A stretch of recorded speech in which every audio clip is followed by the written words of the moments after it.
But all guys know, man, once you lose your virginity, it just changes you, man. It changes you. And I remember our church, you know, there's that term, make like a Korean church and split. Like we went through that split. All the elders at our church fought each other. They didn't just fight, they did that ajashi kick fight. Ah! The police came. I remember they were fighting and like above them was this sign that said, love is patient, love is kind.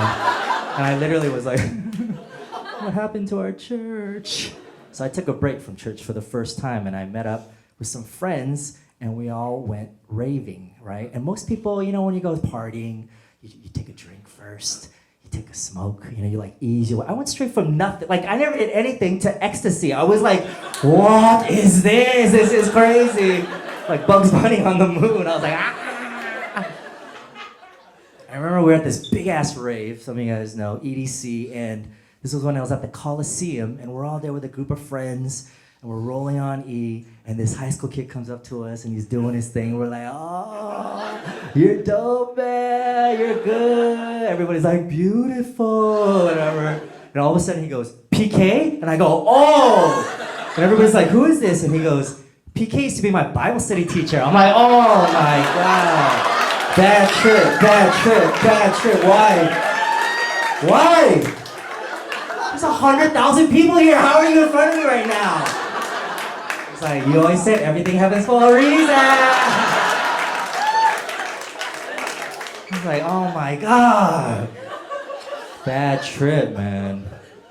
I remember I went to this K-Town house party. There was all these K-Town hyungs there. Some of them were like straight up gangster hyungs. I didn't know, you know, I was talking to this girl. I didn't know she had a boyfriend. And one of her boyfriends was like the buffest gangster hyung. And then I was this older brother guy. And I was like making her laugh. And then he comes behind me and he passive aggressively picks me up and lifts me off the ground to my, you know, you get punked when you're getting lifted off the ground and your legs are dangling. And we're all rolling on in, and he was like, I thought I was gonna die, right? He was like squeezing me, I was like,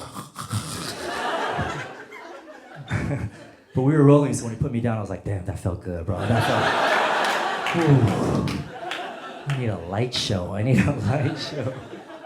I look around, people are not even, they're just like going like this to themselves. They're like, this party's off the hook.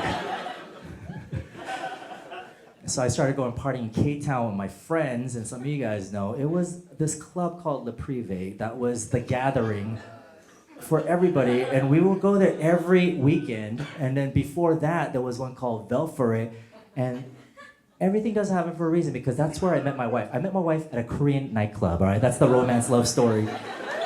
She was on the second floor, and it's at the end of the night, and then I was like, man, she's hot, right? And I'm like, I'm gonna go up to her, and I used the cheesiest line ever. You know, she was looking for her friends, you know, and I went, are you looking for me? Like that. I just felt this hand on my face. She was like, are you serious right now? For real. But we have 3 kids, thank you very much, yes. That's what happens when you go for it. Win some, lose some. I won, and yeah, man, I'm very thankful to have her, and it's crazy how you go from partying to all of a sudden you're pumping milk out of her breast in the hospital.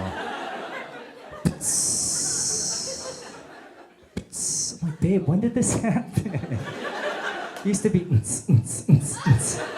now it's just how did this happen? And you know, all the fathers know when your wife has a baby, their breasts become huge, but you're not allowed to touch them because they're sensitive. What kind of cruel trick is this? Why, God? Why?